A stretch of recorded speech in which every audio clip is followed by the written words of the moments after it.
తెలంగాణ సర్పంచ్‌లందరికీ నా నమస్కారం. సార్, మీరు మీ విలేజ్‌ని డెవలప్ చేయాలని అనుకుంటే, ఒకసారి మీరు మన వరంగల్ జిల్లాలో ఉన్న గంగాదేవిపల్లి విలేజ్‌నైతే ఒకసారి విజిట్ చేయండి. విలేజ్ డెవలప్‌మెంట్ అంటే ఏందనేది తెలుస్తది. మాకు తెలుసులే, అక్కడికి పోయి తెలుసుకోవాల్సిందేముంది, కావాల్సిందల్లా పైసలు, ఆ పైసలు గవర్నమెంట్ నుంచి అస్తలేవు.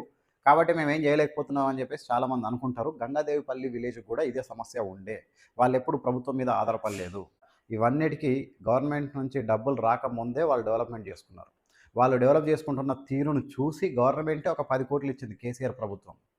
10,00,00,000 ఇస్తే 8,00,00,000 వరకు ఖర్చు చేసి తిరిగి 2,00,00,000 మిగిలిపోతే అవి మళ్ళా తిరిగి గవర్నమెంట్‌కి ఇచ్చేసారు ఆ గంగాదేవిపల్లి సర్పంచ్ అండ్ ప్రజలు. ఆ సర్పంచ్ అనే వ్యక్తి ఉన్నాడబ్బా, రాజమౌళి అని. ఆ రాజమౌళి గారి తపన గ్రామాన్ని డెవలప్ చేసుకోవాలన్న ఆలోచన వల్ల అది సాధ్యమైంది.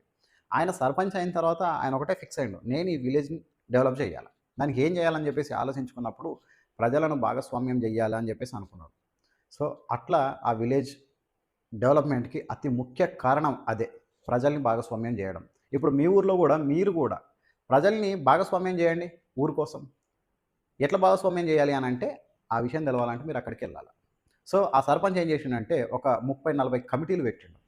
విద్యా కమిటీ, పారిశుద్ధ్య కమిటీ, శ్మశాన వాటిక నిర్వహణ కమిటీ, రకరకాల ఇట్లా కమిటీలు పెట్టి వాటికొక అధ్యక్షుడు, ఉపాధ్యక్షుడు, మిగతా వాళ్ళు సభ్యులుగా ఒక్కొక్క దాంట్లో ఒక 10 మంది, 15 మంది అవసరాన్ని బట్టి.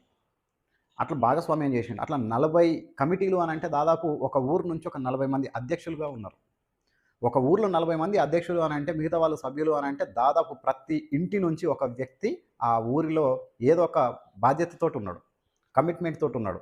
అభివృద్ధి నా వల్ల ఏం చేయగలనో, ఎన్ని మీటింగ్‌లకు అటెండ్ అవ్వాలో, నా వల్ల ఏ సలహా ఇవ్వాలనో అతను అది ఇచ్చిండు. కాబట్టి అట్లా డెవలప్‌మెంట్ అయింది. మీ ఊర్లో గూడా అది అమలు చేయాలా? మీ ఊర్లో గూడా ఒక సర్పంచ్ నేనే చేస్తా అని చెప్పేసి అనుకుంటే అది పనవ్వదు. ఖచ్చితంగా మీ అధికారాన్ని వికేంద్రీకరించాలి. వివిధ వ్యక్తులకు పంచాలి. కానీ ఈ 40 కమిటీలు గావచ్చు, లేదంటే 20 కమిటీలు గావచ్చు, లేదంటే 10 కమిటీలే గావచ్చు. ఈ 10 కమిటీలైనా, 40 కమిటీలైనా సమన్వయం చేయాల్సింది సర్పంచే. ఆ బాధ్యత మీది మళ్ళా.